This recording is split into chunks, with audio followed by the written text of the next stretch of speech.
현재의 국제정세는 지난 수십 년간의 흐름과 상당히 다른 현상을 보이고 있습니다. 미중 갈등을 중심으로 국가적인 이익과 직결되는 기술 패권을 비롯한 핵심 일자리 창출 등 국가의 모든 활동이 자국의 이익을 우선하는 쪽으로 급변하고 있는데요. 이런 흐름에 신호탄을 쓴 당사국은 중국입니다.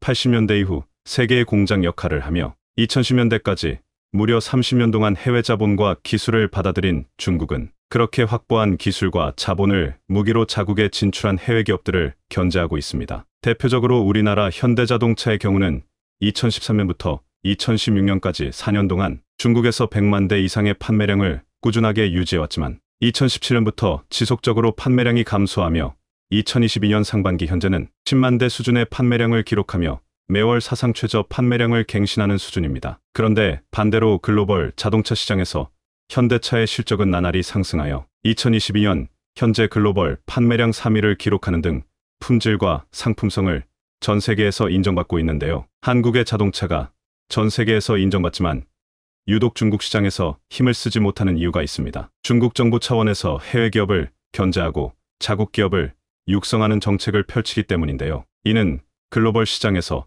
존재감이 없는 중국의 자동차 기업들이 중국 시장에서만 잘 나가는 이유이기도 합니다.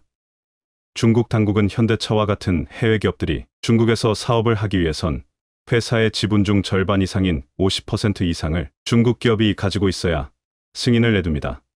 이런 정책은 이익의 분배나 기술적인 측면에서 해외 기업들에게 매우 불리하게 작용하지만 워낙 중국 시장이 크고 방대하며 성장성이 빠르기에 대다수 기업들은 울며 젖어먹기로 이렇게 중국 진출을 해왔습니다. 여기에 추가적으로 중국 정부 차원에서 해외 기업들에 대한 보이콧을 주도했다는 사실이 드러났습니다. 한국의 경우는 사드 문제, 미국의 경우는 대만 문제를 비롯한 하나의 중국 등 각종 이유를 들며 국민 감정을 조장해 해외 기업들을 타도하는 정책을 펴왔다는 것입니다. 각종 이유를 들며 국민 감정을 조장해 해외 기업들을 타도하는 정책을 펴왔다는 것입니다. 각종 편법을 동원해 해외 기업들을 내쫓고 자국 기업들을 키워 세계 시장에 내놓고 있습니다. 그런데 이런 방식을 적극적으로 이용하여 제2의 중국이 되려는 국가들이 속속 나오고 있는데요. 다름 아닌 베트남과 인도네시아처럼 대부분 글로벌 기업들이 중국을 대체할 투자 지역으로 거론된 국가들입니다. 그런데 최근 배터리 원재료가 많이 매장되어 있는 인도네시아에 한국의 현대기아 자동차와 LG에너지솔루션 등 전기차 업체들이 빠르게 진출하자 인도네시아 측은 한국 업체들에게 원재료를 공급해주면서 각종 세금 감면 혜택을 제시하고 있는 상황이지만 여기에 추가적으로 인도네시아 자국의 배터리 기업에 한국 업체들의 배터리 기술을 이전해달라는 상황입니다. 우리 기업들이 인니 측의 황당한 요구에 과연 어떻게 대응했음지 자세히 알아보겠습니다. 현재 대한민국의 배터리 3사는 전 세계에서 배터리 공장을 가장 많이 짓고 있습니다. 2030년을 기준으로 미국에서 생산되는 전기차용 배터리의 70%는 한국 기업이 생산하며 유럽에서도 비슷한 규모로 생산될 전망입니다.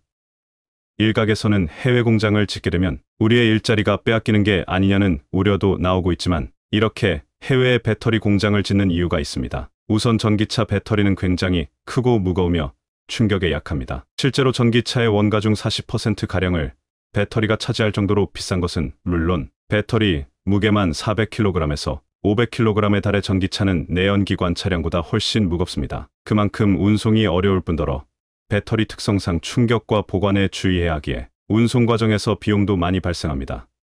그래서 글로벌 배터리 제조사들은 주로 전기차 수요가 몰릴 것으로 예상되는 지역에 배터리 공장을 짓고 있습니다. 현재 중국이 세계에서 가장 많은 전기차 수요가 있지만 중국 정부의 자국 배터리 기업 지원 정책으로 해외 배터리 기업은 힘을 쓰지 못하는 상황 속에 한국 배터리 기업들은 미국과 유럽의 배터리 시장을 장악했습니다. 중국이 자국산 배터리를 지원하는 만큼 미국과 유럽에선 중국제 배터리를 철저히 배제하며 현지에서 생산될 배터리에 특혜를 주고 있는데요. 이런 특혜는 현재 한국 기업들이 싹쓸이하는 상황입니다. 미국과 유럽의 전기차 배터리 수요는 한국이 가져간 상황에 우리 기업들은 아시아 지역으로 눈을 돌리고 있습니다. 중국 업체들이 보조금 잔치가 열린 자국 시장에 한눈이 팔린 상황에 우리 기업들은 아시아 지역 거점을 정하고 배터리 허브를 구축하고 있는데요. 최근엔 인도네시아가 한국의 배터리 허브로 낙점되며 우리 업체들이 현지에 공장을 건설하고 있습니다.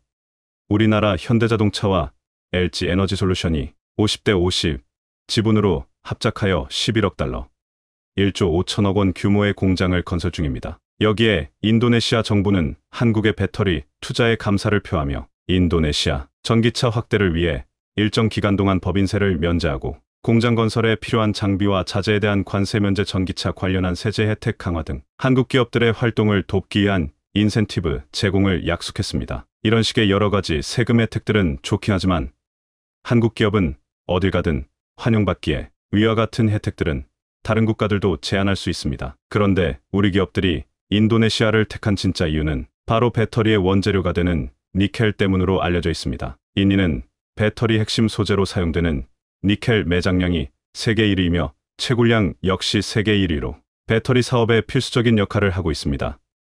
한국 기업의 배터리 투자에 인니 측에선 배터리의 필수 소재인 니켈 공급에 차질이 없도록 노력하겠다는 의사를 밝혔지만 인니가 이렇게 협조적으로 나오는 이유가 있었는데요. 인니 측은 한국 배터리 기업들에게 혜택을 주는 대가로 자국의 국영 배터리 기업인 인도네시아 배터리 코퍼레이션 IBC에게 배터리 관련한 기술 이전을 요청했다는 것입니다. 그런데 이런 요구사항은 단칼에 거절당했습니다. 한국의 배터리 업체들은 전 세계 어딜 가도 환영받기에 인도네시아 배터리 기업에게 기술 이전을 해주면서까지 무리하게 사업을 해야 될 이유가 없다는 것입니다.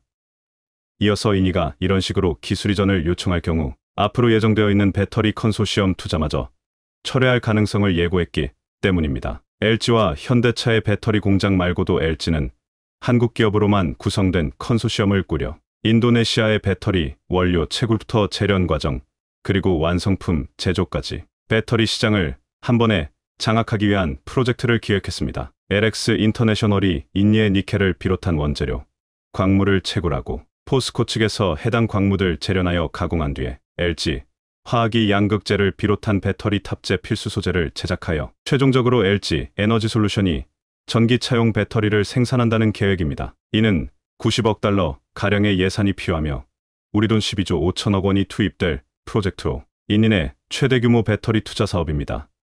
이에 따라 엄청난 일자리와 기반 산업이 생겨날 전망으로 인도네시아 임장에선 지속적으로 기술 이전을 요구하면서까지 이런 초대형 투자를 날리고 싶지는 않았던 것입니다.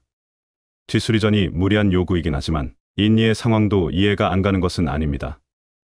인도네시아 정부는 자국의 고유한 천연자원으로 자국의 기업들이 배터리를 제조하여 이익 보는 것을 원하고 있지만 현재 인니의 기술력으로는 글로벌 전기차의 배터리 공급이 무리일 정도로 기술 수준이 부족한 상태입니다. 따라서 인니는 울며 겨자 먹기로 해외 기업들에게 금싸라기 같은 자리를 내주고 있는 상황입니다. 얼마 전인 7월 인니의 조코위 대통령은 한국을 찾아 정상회담을 진행했고 전기차와 배터리 분야 그리고 원자재 공급망과 재생에너지 등 다양한 분야에서 협력을 약속했습니다.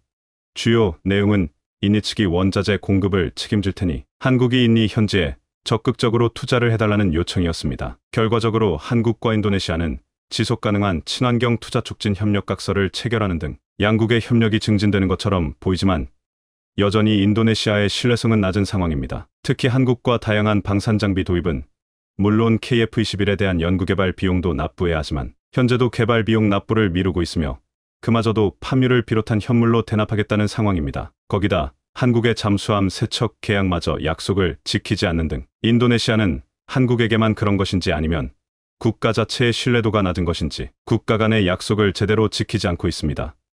현재 인도네시아 내부에서는 자국에 투자하는 한국 기업들을 향해 자신들이 광물과 원재료를 공급하는 대가로 배터리 관련한 핵심 기술을 이전해달라며 강력하게 요구하고 있습니다. 물론 한국의 배터리 기술력은 세계 최고이고 인도네시아 측이 원재료를 공급해주는 것은 맞지만 무엇보다 중요한 건 인도네시아 측과 신뢰관계가 부족하다는 것입니다. 인도네시아 측은 한국과 정식으로 계약한 것도 지키지 않고 있는데 한국의 배터리 기술을 가져다가 인니의 한국 공장들을 철수시키고 자신의 배터리 공장을 운영하여 앞으로 미래의 글로벌 시장에서 한국의 경쟁자가 될 가능성이 높기 때문입니다. 물론 현재 인도네시아의 과학기술 수준으로 보면 인니가 급격하게 한국의 기술력을 따라잡기란 불가능에 가깝지만 한국의 경쟁 상대인 중국이나 일본 등의 국가로 배터리 기술이 넘어갈 수 있는 우려도 있습니다. 만약 인도네시아가 한국과의 다양한 계약을 철저히 지키고 관련 분담금 납부도 잘하면서 신뢰관계를 쌓았다면 어떤 결과가 있었을까요? 적어도 지금보단 상황이 좋았을 것입니다. 결과적으로 인도네시아는 자그마한 자국의 이익을 챙기려다가 더 큰 것을 놓치게 되는 상황을 맞이했습니다. 그리고 한국에서도 이젠 두 번 다시 속지 않는다는 임장입니다. 이미 중국과 베트남 등 다양한 곳에서 속았으며 이젠 다른 국가들처럼 철저하게 국익 위주로 모든 것을 판단할 능력이 생겼기 때문입니다. 현재의 인도네시아 정책 방침은 과거 20년 전 중국과 많이 닮아 있습니다. 저렴한 노동력과 세금 혜택 등의 좋은 조건으로 글로벌 기업들을 유치한 뒤에 자본과 기술력을 넘겨받아 자국의 산업을 발전시키는 것은 이미 많은 국가들이 경험했으며 결과적으로 해외 투자를 통해 잠깐의 이익을 보려다 국제사회의 새로운 경쟁 상대를 끌어들이는 실수라는 것은 인식하고 있습니다. 한국도 마찬가지입니다. 이번에 인도네시아 측의 배터리 기술 이전을 철저히 반대하고 인도네시아 측 기업들을 배제한 뒤 지금처럼 한국 기업들로만 컨소시엄을 구성하여 현지의 원재료, 채굴부터 배터리 제조까지 전체적인 과정 모두를 우리가 할 수 있는 시스템으로 구축해야 합니다. 한국은 실제로 이런 식으로 컨소시엄을 꾸렸고 인리 측도 한국이 핵심 기술을 제공하지 않을 것이란 판단에 더 이상의 무리한 요구는 하지 않고 있는 것으로 보입니다. 최근 한국이 전 세계 각 대륙의 배터리 생산기지를 지으면서 미래 전기차 산업의 중요한 역할을 선점하고 있다는 소식에 지진과 화산이 유독 빈번한 일본은 자신들의 운명을 깨닫고는 1000년 전부터 대륙 진출의 꿈을 꾸고 있습니다. 이 꿈을 위해 임진왜란을 일으키는 등 전쟁도 서슴지 않았죠. 일본이 가장 두려워하는 것은 아무래도 열도 전체가 바다로 가라앉고 있다는 점일 텐데 실제로 일본은 침몰 중에 있습니다. 기후변화로 빙하가 녹고 해수면이 상승하자 그 추세는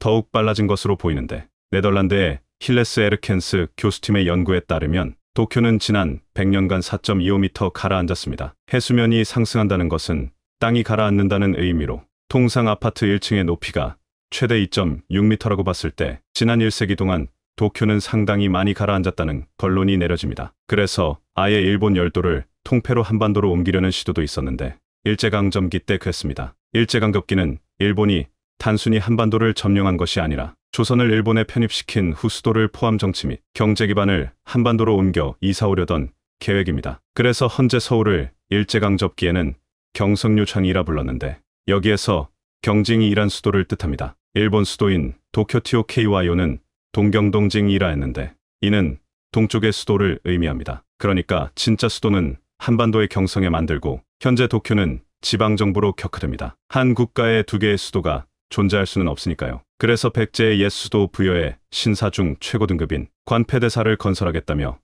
건설을 시작했었는데 이는 당시 도쿄에 있던 1급 신궁과 동일한 등급이고 메이지 신궁보다 훨씬 거대한 규모였죠. 관패대사를 건설한다는 것은 일왕이 직접 부여로 찾아와 참배한다는 의미이기도 합니다. 이에 1939년 7월 31일 히로히토 일왕이 직접 라디오에 출연해 부여에 신궁을 건설한다는 계획을 밝히기도 했는데요. 어쨌든 이러저러한 일본의 노력에도 불구하고 1000년 동안 꿈꾼 일본의 대륙 진출의 꿈은 실현되지 않았습니다. DC 엔터리 채널은 여러분의 댓글과 좋아요를 먹고 운영됩니다. 1년 전 대통령 선거가 진행될 당시 가장 큰 이슈는 가덕도 신공항과 한일해저 터널이었습니다. 가덕도 신공항이야 부산 울산 경남 지역의 오랜 수건 사업이기 때문에 그러려니 했지만 한일해저 터널은 일약 정치권을 발칵 뒤집어버렸습니다. 당시 이를 적극 검토하겠다던 한 국회의원은 엄청난 비난을 받았는데 왜냐면 한일해저 터널은 일본이 1000년 동안 바라던 대륙 진출의 꿈이 현실로 나타나는 것이기 때문입니다. 물론 일본에 비해 적은 재정을 부담하고 일자리가 창출되는 등 기대 효과도 컸지만 일반 시민들의 인식은 달랐는데요. 그렇다면 이 한일해저 터널은 불과 몇 년 전에 수면 위로 떠오른 사업일까요? 이 사업은 일제강점기가 시작된 1900년대 초반부터 논의됐었고 일본의 일방적인 조사이기는 했지만 본격적으로 수면 위로 떠오른 것은 1917년입니다. 하지만 광복 후 헌재에 이르기까지 일본은 대륙 진출이라는 품속의 칼을 품고 겉으로는 양국 경제에 큰 도움이 된다며 주야장천 이해저 터널을 제의했지만 한국은 길을 열어주지 않았습니다. 그래서 이해저 터널 이야기가 나오는 순간 친일 논란이 제기되는데요. 그렇다면 일본은 왜 이렇게 대륙 진출을 꿈꾸게 된 것일까요? 아주 긴 역사를 짚어보겠습니다. 지금으로부터 12년 전인 2011년 일본 동쪽 해상에서 규모 9.0의 대지진이 발생하면서 관측 사상 최대 규모의 쓰나미가 발생했습니다. 동일본 대지진으로 붙여진 이 재해로 후쿠시마 원전이 폭발하고 17,000명이 피해를 입었죠. 아마 일본 쪽 뉴스 중 가장 빈번한 것이 자연재해인 지진인데, 그래서 일본인들은 늘 불안에 시달리며 삽니다. 이렇게 지진이 잦은 것은 일본의 지리적인 운명인데요. 즉, 일본이 자리한 대륙판 때문에 그렇습니다. 지구 표면은 마치 지구를 감싸안은 퍼즐처럼 조각조각 깨져 있는데, 판이라고 불리는 이 퍼즐들은 지구 내부의 작용으로 서서히 이동하며 서로 스치기도 하고 부딪히기도 합니다. 이러한 과정에서 서로 맞닿은 지악판이 더 이상 버틸 수 없게 되면 판의 가장자리인 단층이 튕겨나가면서 크게 흔들리는데, 이게 바로 지진입니다. 판 구조론에 따르면 지구는 약 70km 두께의 7개의 대형판과 6개의 중형판으로 형성되어 있는데, 일본 동쪽 앞바다는 유라시아판, 필리핀판, 태평양판, 북아메리카판 4개의 경계에 위치하고 있어 지난 40년 동안 전체 지진의 10%가 이곳에서 발생했습니다. 이러한 재해는 일본이라는 국가가 등장했을 때부터 타고난 운명인데, 하루가 멀다 하고 지진 피해를 겪다 보니 일본에서는 항상 안전한 대륙으로의 이동을 내세워 권력을 손에 쥐었는데요. 그래서 전쟁이 발발했던 겁니다. 임진왜란의 원흥 도요토미 히데요시는 우선 조선을 점령한 후에 명나라, 유구국헌 오키나와, 고산국헌 타이완, 유소년 필리핀을 점령한 후 천축헌 인도를 공략해 베이징을 중심으로 한 대통국 따통왕을 건설하고자 했었고, 이러한 대륙 진출의 야욕은 20세기로 이어집니다. 대동아공영권 다동야공 롱추안이라는 이름으로 말이죠. 당시 일본은 일본, 조선, 만주, 중국, 몽골 5개 민족이 화합해야 한다며 오족 화합 내세우면서 우선 조선을 식민지로 삼고 만주를 침공해서는 만주사변을 일으켰습니다. 그리고는 1937년 중국 대륙까지 침략해 꿈이 이루어질 뻔도 했으나 미국을 잘못 건드렸다가 핵폭탄 이방에 지도에서 지워질 뻔도 했는데요. 사실 결과가 그렇게 됐기 망정이지, 일본이 중국 대륙을 침략했을 때 일본은 큰 그림을 그리고 있었습니다. 우선 일본이 점령한 조선에서부터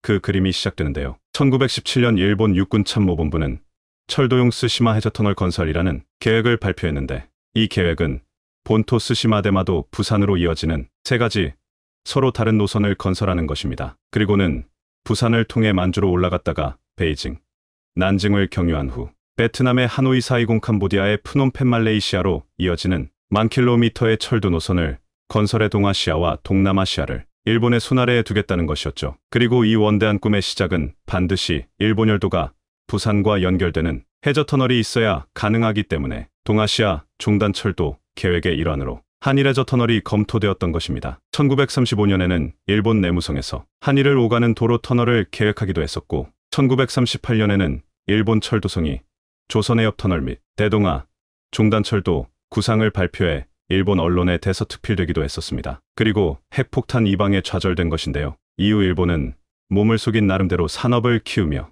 해저터널의 꿈을 잇고 있었는데, 다시 불씨를 지핀 것은 통일교의 문선명 교주인데요. 1981년 서울에서 개최된 제10회 국제과학통일회의에서 문선명은 국제평화고속도로를 주창했습니다. 지구촌 단절 구간을 육로로 잇고 국가 간 교통망을 연결하자는 것이었는데, 이를 위해 1982년 일본에 국제하이웨이 사업단을 설립했습니다. 그리고 실제로 한일해저터널 연구에 1200억 원을 후원한 결과로 이란터널 제1차 기본구상, 이란터널의 교통수요 예측, 이란터널의 경제평가 등 수많은 연구보고서가 일본에서 발표됐죠. 그리고 실제로 일본 사가원 가라스시에서는 굴착을 시작해 547m를 파내려가기도 했으나 현재는 중단된 상황인데요. 하지만 일본의 적극적인 자세와 달리 한국에서는 많은 연구가 진행되지는 않았습니다. 한국의 입장에서는 그 필요성이 그리 크지 않으니까요. 왜냐면 일본이 없어도 한국은 북한과의 문제만 해결되면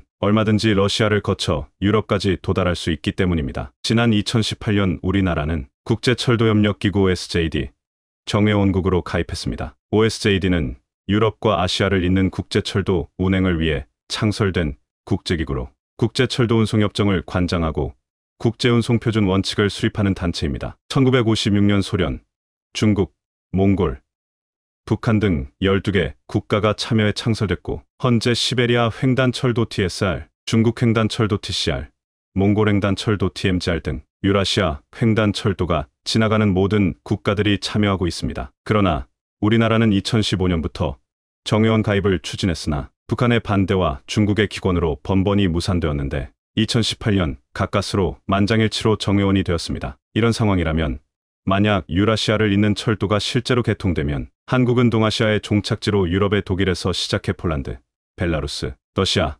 카자흐스탄, 몽골, 중국을 거쳐 한국으로 종착하는 또는 그 반대로 한국을 시작으로 유럽으로 이어지는 어마어마한 계획이 시현됩니다. 종착이든 시작이든 지리적인 장점을 충분히 누릴 수 있는데 만약 일본과 해저터널이 연결된다면 일본이 한국의 장점을 가져가게 됩니다. 한일 해저터널이 건설되는 순간 한국은 경유역으로 전락해버리는 단접 등등 얻는 것보다 잃는 것이 많죠. 한일 해저터널 이야기가 제기되는 순간 터져나오는 친일 논란, 한국의 입장에서는 잃을 것이 많다는 입장 등이 있어 한국에서 이 해저터널 이야기가 쉽게 논의될 수 없는 이유입니다. 해저터널로 국가를 연결한 사례는 영국과 프랑스를 잇는 유로스타가 있습니다. 영국 해협 중 가장 좁은 도버 해협을 뚫어 총 49.9km의 해저터널을 건설했는데 이 터널이 연결되자 유로스타를 타고 런던, 파리 구간을 3시간 만에 주파할 수 있게 됐습니다. 하지만 운영사 유로터널은 수년간 재정적으로 상당히 어려움을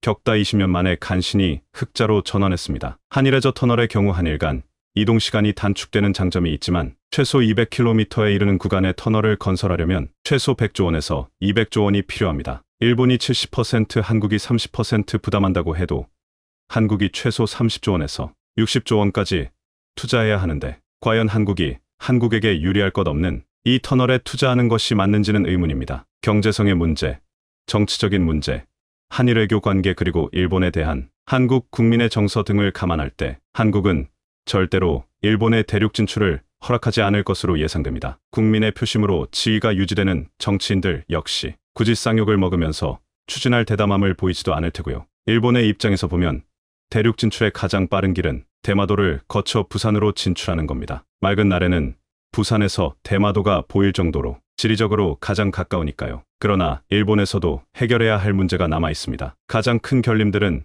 아무래도 헌법일 겁니다. 제2차 세계대전에서 패전국이 된 일본은 제국헌법을 폐지하고 1946년 11월 3일 연합국이 제시한 평화헌법을 공표해 일본 헌법 제9조에 전쟁을 포기한다는 내용을 명문화시켰죠. 제9조 제1항에서는 국제분쟁을 해결하는 수단으로서 국권이 발동되는 전쟁과 무력에 의한 위협 또는 무력의 행사는 영구히 포기한다고 선언함으로써 전쟁을 포기하겠다고 명시하고 있고 제2항에서는 전항 제1항의 목적을 달성하기 위해 육해공군 그 밖의 전력을 보유하지 아니한다. 국가교정권은 인정하지 아니한다고 규정해 군대도 보유할 수 없게 됐습니다. 만약 한국이 일본의 대륙 진출을 반대하고 일본은 어떤 식으로든 한반도를 통해 진출하려고 한다면 무력 충돌이 생길 수 있는데 헌법이 이를 금지시키고 있죠. 우익 성향의 일본의 모든 총리가 기를 쓰고 헌법을 개정해 보통 국가가 되려던 이유이기도 합니다. 하지만 일본의 헌법은 개정이 상당히 어렵습니다. 일본 헌법 제96조에 따르면 중의원과 참의원 양원에서 23 이상이 찬성해야 국민투표에서 과반수의 찬성으로 확정됩니다만 그 과반수가 국민 전체의 과반수인지 아니면 투표자의 과반수인지 명백한 해석도 없습니다. 그래서 일본은 2007년 헌법 개정의 첫 관문으로 국민투표 법안을 만들기도 했지만 국민 대다수가 헌법 개정에 반대하고 있어 헌법이 개정되는 것은 쉽지 않아 보입니다. 그런데 만약 무력 충돌이 없더라도 무력을 과시해 한국을 압도하려면 넘사벽 수준의 군사력을 보유해야 하는데 일본은 해군력을 제외하면 큰 위협이 되지 않습니다. 한국이 엄청나게 법안한 탄도미사일, 순창미사일 등의 포병 전력 때문에 오히려 해군력을 함부로 들이밀 수도 없는 상황입니다. 한국이 일본을 침략했으면 했지 일본이 한국을 침략하는 것이 예전처럼 호락호락한 일이 아닌 것이죠. 한일 해저터널에 대해서는 일본이 1917년부터 계획을 시작한 만큼 상당히 적극적입니다. 한국에서는 일부 정치인들이 가끔 언급하지만 일반 국민들의 정서는 전혀 다릅니다. 만약 해저터널이 건설된다면 일본은 1000년 동안 꿈꾼 대륙 진출을 이룰 수 있고 또한 유럽에서 연결되는 유라시아 철도의 시작역이자 종착역이 될 수 있는 절호의 기회이기는 합니다. 그러나 한국이 승인하지 않는 이상 헛된 망상이기 때문에 앞으로 일본이 어떻게 나오게 될지 사뭇 기대됩니다. 1920년대 조선에서는 러시아와 동유럽의 소비에트 혁명의 여파로 많은 백개 러시아인과 동유럽인들이 조선으로 대거 이주했습니다. 이 틀은 1920년부터 1950년대까지 한 세대 동안 거주하며 자손을 낳았습니다. 이제 거의 100년 만에 비슷한 상황이 다시 찾아오고 있습니다. 러시아의 지정학적 혼란과 불안한 정세로 인해 제2의 100개 러시아인들이 경제적 및 정치적 자유를 찾아 한국으로 피난하고 있습니다. 특히 어떤 마을에서는 마을 인구의 70%가 러시아계인 일 정도로 상황은 점점 더 심각해지고 있습니다. 만약 이들에게 지방선거권이 부여된다면 새로운 정치 세력으로 부상할 가능성도 있습니다. 따라서 이러한 이주민들이 어떤 지역에 거주하고 있는지, 그리고 그들의 성향이 어떤지, 또한 우리 사회에 얼마나 동화될 수 있는지 등을 면밀히 살펴보는 프로그램을 제작해야 할 필요가 있습니다. 그럼 지금부터 한국에서 러시아인과 100개 러시아인 그리고 러시아어 사용자가 가장 많이 사는 지역 TOP10을 함께 살펴보겠습니다. 또한 러시아인이나 우즈베키스탄인 등과 친척 관계에 있는 사람들도 적지 않습니다. 광주광역시 광산구 월곡동에 위치한 이 마을에서는 2017년 말 기준으로 약 7,000명의 고려인이 거주하고 있으며 인구가 꾸준히 증가하고 있습니다. 고려인만이 아니라 러시아인, 우크라이나인, 중앙아시아인 등 친척 관계의 다양한 국적의 사람들도 많이 살고 있습니다. 광산구 인근에는 여러 산업단지가 위치해 있어 일자리를 비교적 쉽게 구할 수 있는 상황입니다. 현재 광주 고려인 마을은 고려인 동포의 주요 집중 지역으로 알려져 있으며 러시아계 커뮤니티의 활성화에 따라 광산구청은 이 지역의 특색을 살려 지역 정체성을 찾기 위한 행정 방안을 모색하고 있습니다. 경상북도 경주시 성건동, 경주시 중심부에 위치한 성건동에서도 고려인 마을이 형성되어 있습니다. 이곳에는 고려인뿐만 아니라 러시아인, 우즈베키스탄인 등 다양한 러시아어 사용자가 거주하고 있습니다. 러시아식 빵 가게와 이국적인 빵집들도 눈에 띕니다. 이 지역은 고려인 통합 지원센터까지 설치되어 있을 정도로 고려인들이 많이 거주하고 있습니다. 성건동은 동국대학교 경주 캠퍼스가 있어서 원래 20대 젊은 층이 많았지만 최근에는 20대와 30대 고려인 동포와 그 가족들로 인해 고려인계 인구가 더욱 증가하고 있습니다. 현재 이곳의 인구 중 약 34%가 외국계로 총거주 인구는 약 4,000명에 달합니다. 경주시는 이렇다 할 만한 큰 산업도시가 없지만 최근 경주시가 트렌디한 관광도시로 부상하고 있고 바로 인접한 산업도시인 포항시와 인접해 있어 문화적인 분위기를 즐기며 일자리도 구하기 쉬운 도시로 변모 중입니다. 충청북도 청주시 흥덕구 복명동에는 SK 반도체 단지가 위치해 있습니다. 이 지역의 1만여 명의 주민 중 약 2,000명이 외국인으로 우즈베키스탄, 러시아, 카자흐스탄 등 다양한 국적의 사람들이 거주하고 있습니다. 이를 위해 외국인 주민 지원센터와 같은 행정 지원 시설이 마련되어 있습니다. SK 반도체 단지의 진출 이후 청주시는 첨단 공업 도시로서 꾸준한 성장을 이루고 있습니다. 그 결과 많은 노동력이 필요한 상황에서 새로운 러시아계 타운이 형성되고 있습니다. 충청남도 당진시는 주로 중앙아시아와 러시아인들이 거주하는 지역입니다. 최근에는 평택 당진항의 개발로 인해 급속히 산업도시로 성장하고 있습니다. 이곳으로 이주하고 있으며 특히 중앙아시아와 러시아계 주민들의 수가 크게 증가하고 있습니다. 당진시는 다른 지방도시에 비해 서울 수도권과의 접근성이 좋아 앞으로도 인구가 더욱 늘어날 충청남도 아산시 신창면, 당진시와 인접한 아산시, 신창면에서는 인구의 약 20%가 러시아어를 사용합니다. 신창면은 충청남도에 위치해 있지만 수도권 지하철 1호선의 종점인 신창역이 있습니다. 아산시 역시 당진시처럼 다수의 산업단지가 위치해 있어 외국인 인구가 크게 증가하고 있습니다. 이곳은 천안, 아산, 당진, 평택 같은 굵직한 산업도시들이 즐비하게 들어서 있어 이들에게 풍부한 일자리를 제공합니다. 경기도 안산시 원곡동 선부동 떼골마을, 이 지역은 고려인 동포와 사할린 귀국 동포의 주요 거주지로 꼽힙니다. 특히 아파트 단지 하나가 사할린 귀국 동포들을 위해 마련되어 있을 정도로 고려인 커뮤니티가 활성화되어 있습니다. 수도권 지하철 4호선과 서해선이 지나가기 때문에 교통 접근성이 매우 좋습니다.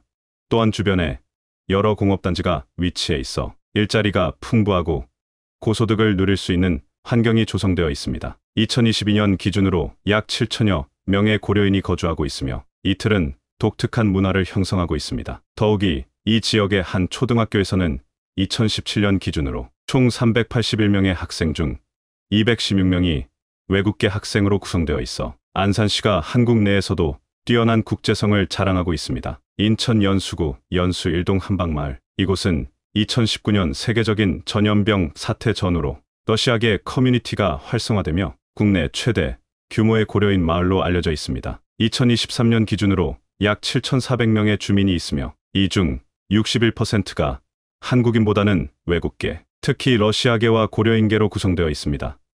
이런 다문화 구성 때문에 상생과 치안 상권 관련 문제가 있어 종합 대책을 수립하는데 공무원들이 애쓰고 있습니다. 고려인 인구만 약 3,146명으로 이루어져 있으며 한국어 학습이 상대적으로 용이하긴 하지만 한국 사회와의 동화를 위해 노력하고 있는 지역입니다. 부산광역시, 부산역 주변 이 지역은 연해주 출신의 러시아인을 비롯하여 몰도바, 루마니아, 벨라루스 등 다양한 동유럽 국가들의 이민자가 거주하고 있습니다. 다른 지역에서는 주로 고려인 중앙아시아, 아시아계 러시아인 또는 중앙아시아 이민자들이 주를 이루었지만 부산역 인근은 동유럽 및 유럽계 이민자들이 다수 거주하고 있습니다. 이들은 주로 항해 또는 무역 업무로 부산에 정착한 것으로 알려져 있으며 약 100여 개의 러시아계 상점이 운영 중입니다. 부산항과 블라디보스토크 등 극동 러시아 지역과의 무역 루트를 통해 유임된 외국인들로 분석되고 있습니다. 최근 부산에서 사할린, 캄차카 등과의 교통망 개선, 또 러시아의 지정학적 상황이 어려워지게 되면 많은 수의 극동 러시아계 주민들이 부산으로 피난을 할 가능성이 큽니다. 서울 이태원역 인근 이 지역은 다양한 문화가 어우러진 곳으로 러시아와 우크라이나 출신의 배우들이 운영하는 러시아 식당이 짐중되어 있습니다. 이를 배우는 국내에서 명성을 얻은 후에 주로 서울의 용산구 이태원에 정착하는 경우가 많습니다. 이태원은 외국인들에게 상대적으로 편안한 거주 환경을 제공하는 곳입니다. 다만 외국인들이 한국에서 살면서 겪는 문제 중 하나로 물리적인 외모가 다르다 보니 시선이 집중되는 것에 대한 스트레스가 있습니다. 그럼에도 불구하고 이태원은 러시아인뿐만 아니라 다양한 국적의 사람들과 관광객이 방문해 다문화적인 환경이 형성되어 있습니다. 그러나 최근에는 도심 재정비와 급격한 재개발 사업으로 인해 저렴한 주거 공간이 줄어들고 있는 상황이며 이로 인해 외국인들에게 생기는 불편함이 증가하고 있습니다. 서울 동대문역 사문화공원역 근처 이 지역은 제한 러시아계 동유럽계 그리고 중앙아시아계 주민들이 가장 많이 모이는 중심지로 알려져 있습니다. 여기서는 러시아 정부에 반대하는 다양한 시위와 집회가 주기적으로 열리기도 하며 이는 이 지역이 그만큼 다양한 러시아어 사용자의 여론을 반영하는 곳이라고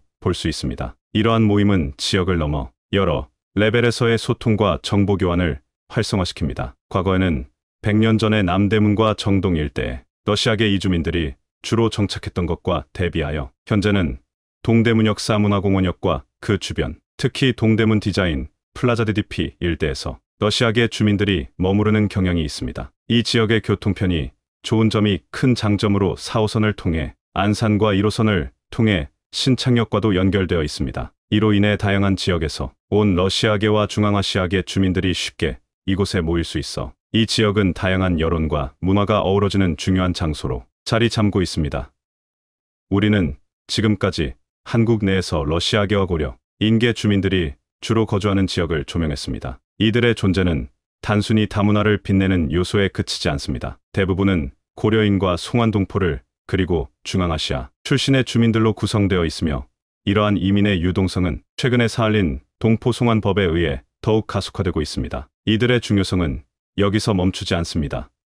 향후 극동러시아 지방에서 사회나 정치적 공백이 발생할 가능성이 점차 커짐에 따라 한국에서 민주주의와 자본주의 그리고 세련된 행정 시스템을 체험한 이들이 그 공백을 채울 가장 유력한 인적 자원이 될 것입니다. 이들은 뿌리 깊은 한국과의 연결을 통해 동북아시아의 미래에 긍정적인 영향을 미칠 수 있습니다. 러시아계 주민들이 연해주 지방과 극동러시아 전체의 민주화 자유화 그리고 선진화에 기여할 수 있는 열쇠가 될 것이며 이는 한국과 더욱 긴밀한 경제적, 사회적 연결을 수림할 기회를 제공할 것입니다. 이러한 인적 자원의 흐름은 불가피하게 동북아시아 지역의 번영을 촉진하는 충추적인 역할을 할 것으로 전망되며 한국과 러시아 그리고 그 너머의 국제사회에 새로운 협력과 기회의 창을 열 것으로 기대됩니다. 대한민국이 뒤집힐 만한 놀라운 소식이 전해졌습니다. 한국 방산에 지속적인 관심을 표하고 있었던 UAE가 대한민국의 초음속 전투기 KF-21에 미납된 분담금을 대신 지불하고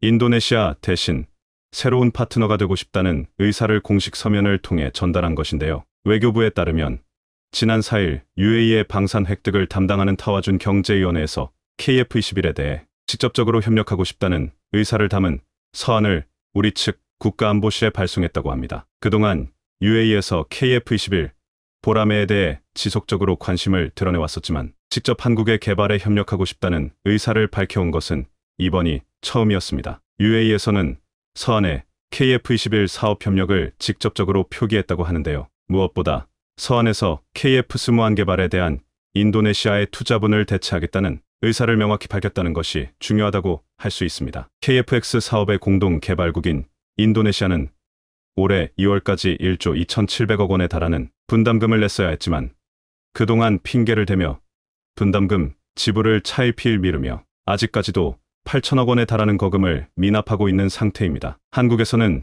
최대한 인도네시아의 편의를 봐주며 현금이 아닌 파미와 같은 천연자원으로 대금 지불을 받을 의향까지 전달했었지만 인도네시아는 계속해서 약속을 어겨왔었죠. 그런데 이제 막대한 오일 머니를 가진 UAE가 인도네시아 대신 한국에 합류할 의사를 밝히며 이제 완전히 인도네시아를 퇴출시킬 수 있게 되었습니다. UAE가 KF-21 개발에 참여하고 싶다는 의사를 밝힌 건 더 이상 남아있는 대안이 없어졌기 때문인 것으로 추측되고 있는데요. 미국에서 중동에 대한 F-35 판매를 거부하고 UAE가 참여했던 러시아의 5세대 스텔스 전투기 수-75 체크메이트 개발이 완전히 무산되면서 남은 선택지 중 가장 믿을 수 있는 한국의 KF-21을 선택할 수밖에 없었던 것이죠. 정부 관계자는 인도네시아와 UAE의 관계가 나쁘지 않고 우리 측의 UAE가 협력 의사를 전해온 만큼 3국 간 협력 체계가 구축될 수도 있다고 덧붙였습니다. 마침 오는 10월 UAE의 대통령인 빈 자이드 알 나하얀 대통령의 방한이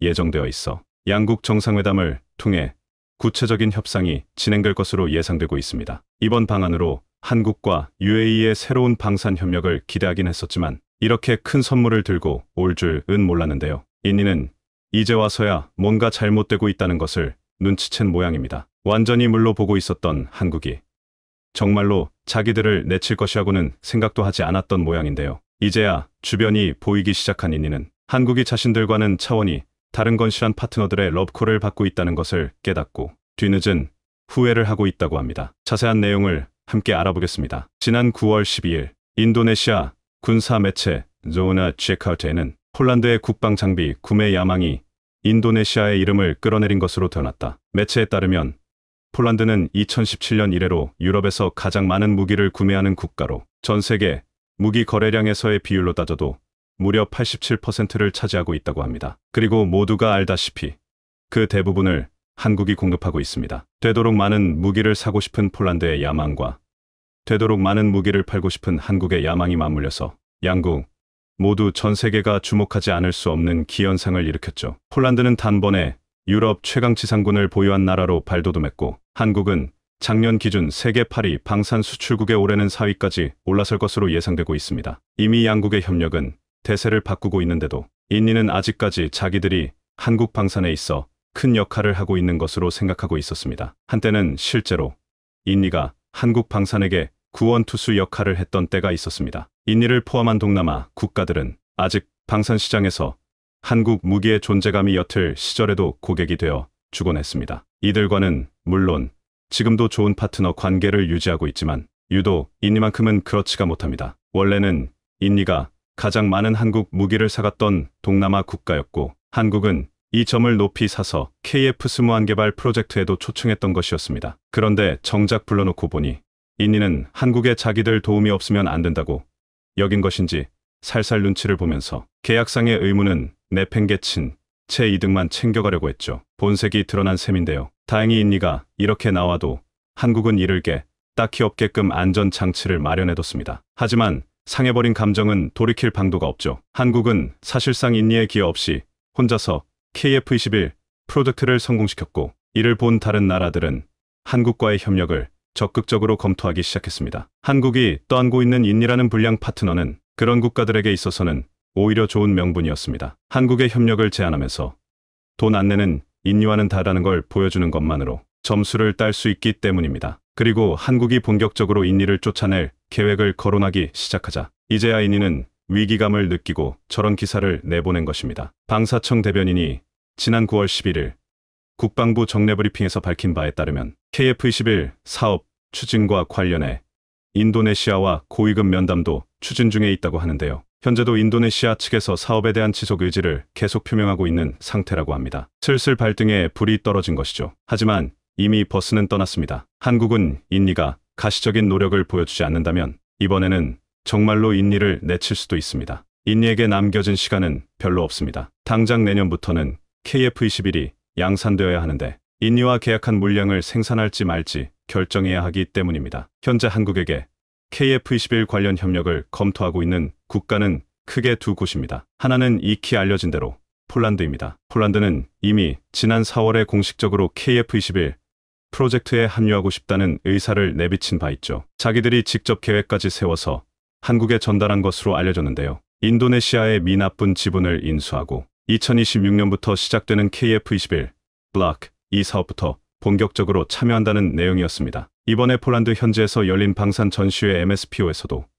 폴란드는 KAI를 정식 초청하고 안제이 두다 대통령이 직접 찾아가 KAI 부스에 전시된 KF-21 모형을 주의 깊게 살펴보기도 했습니다. 4월 처음으로 폴란드가 KF-21에 관심을 보였을 당시보다 지금 시점이 폴란드는 훨씬 절박한 상황입니다. 우크라이나의 반격이 생각보다 훨씬 시원찮은 속도로 진행되자 진지하게 우크라이나가 패배할지도 모른다는 가능성이 떠오르기 시작했기 때문입니다. 우크라이나가 점령된 영토를 내주고 전쟁을 포기하게 된다면 그 다음으로 러시아가 노릴 만한 곳은 뻔할 뻔자입니다. 폴란드는 만일의 상황에서 우크라이나의 사례를 반복하지 않을 만큼의 공군력을 확보할 필요성을 강하게 느끼고 있습니다. 그리고 현재 그 해답은 오직 KF-21에만 있죠. 인리와의 갈등이 해결되지 않더라도 폴란드는 머지않아서 KF-21 프로젝트에 이름을 올릴 가능성이 높습니다. 그리고 이들은 인리와는 달리 절박한 만큼의 금액을 지불할 용의가 얼마든지 있죠. 한편 KF-21을 주시하고 있는 또 다른 국가가 있으니 바로 사우디아라비아입니다. 폴란드가 최근 들어 군비 확충에 혈안이 되기 전까지만 해도 국방비를 아끼지 않는 국가에 가장 먼저 꼽히던 나라가 바로 사우디입니다. 10여 년 전만 해도 국방비 지출액으로 미국과 중국에 이은 3위를 기록하던 나라죠. GDP 대비 국방비 지출 비율도 무려 8.8%입니다. 압도적인 오일머니를 바탕으로 차고 넘치는 투자를 군에 쏟아붓고 있는데요. 다른 군사 강국들과 마찬가지로 사우디 역시 공군 전력의 현대화에 밀려나지 않게 최신화된 전투기를 도입하려는 계획을 세우고 있습니다. 5세대를 과감하게 뛰어넘고 지금도 세계 각국이 개발에 열을 올리고 있는 6세대 전투기 사업에 참여하려고 둘러보고 있죠. 그런데 현재 서방에서 실체가 갖춰진 6세대 전투기 개발 사업은 몇 없는 것이 사실입니다. 미국이 진행하고 있는 NGAD 사업은 미국이 주도하는 만큼 기술적으로나 금전적으로나 파트너를 구할 필요가 딱히 없고 아무래도 미국이 사우디를 경계하기도 해서 참여하기가 어렵습니다. 프랑스와 독일, 스페인이 합작하는 FCAS 사업은 프랑스와 독일이 싸워대는 동에 스페인만이 사업을 유지시키려고 갖은 애를 쓰고 있는 실정이죠. 영국과 이탈리아, 그리고 일본이 합작하고 있는 GCAP 사업은 막 시작되긴 했지만 그럭저럭 분위기가 괜찮은데요. 사우디는 그래서 이쪽 사업에 투자를 검토하고 있습니다. 조건은 물론 상당한 재정적 기여입니다. 물주가 되어주겠다는 것입니다. 그런데 일본이 여기서 초를 쳤습니다. 일본은 이 이상 개발국이 늘어나는 것을 바라지 않았습니다. 개발국 각자의 요구 성능을 조율하는 과정으로 인해서 프로젝트가 완료되는 시점이 늦어질 것을 일본은 우려하고 있습니다. 중국 공군의 성장을 경계해 무슨 일이 있어도 2035년까지는 차세대 전투기를 띄울 작정인 일본은 사우디의 참여가 이 계획을 지연시킬 것으로 판단했습니다. 이러면 사우디가 눈길을 돌릴 만한 사업이 하나밖에 남지 않습니다. 바로 KF-21 블록 3입니다. 꽤나 예전부터 한국 방산은 이런 틈새 시장을 손에 넣으면서 성장해왔습니다. 한국의 경우 아직 6세대 개발 사업의 외곽만 잡혀있는 상황이라서 사우디와의 계약 조건을 조정할 시간이 얼마든지 있습니다. 게다가 이미 무기를 거래한 사례도 있어 군사 분야에서 양국 간에 양해하고 있는 영역이 이미 존재하죠. 게다가 UAE가 먼저 KF-21 프로젝트에 합류하며 사우디의 결정에 영향을 미칠 것으로 기대받고 있습니다. 오일머니까지 손에 넣은 한국이 더 높은 곳을 향해 비상할 준비를 하고 있습니다. 가장 큰 걸림돌이었던 개발 비용 문제가 해결되며 KF-21 보라매가 진정한 5세대 전투기로 거듭나는 블록 3개량을 크게 앞당길 수 있을 것 같은데요. 뒤늦은 후회에 몸서리치는 인리. 하지만 버스는 이미 떠났고 한국 방산은 더 믿음직한 친구들과 함께 더 큰 시장을 향해 나아갈 것입니다.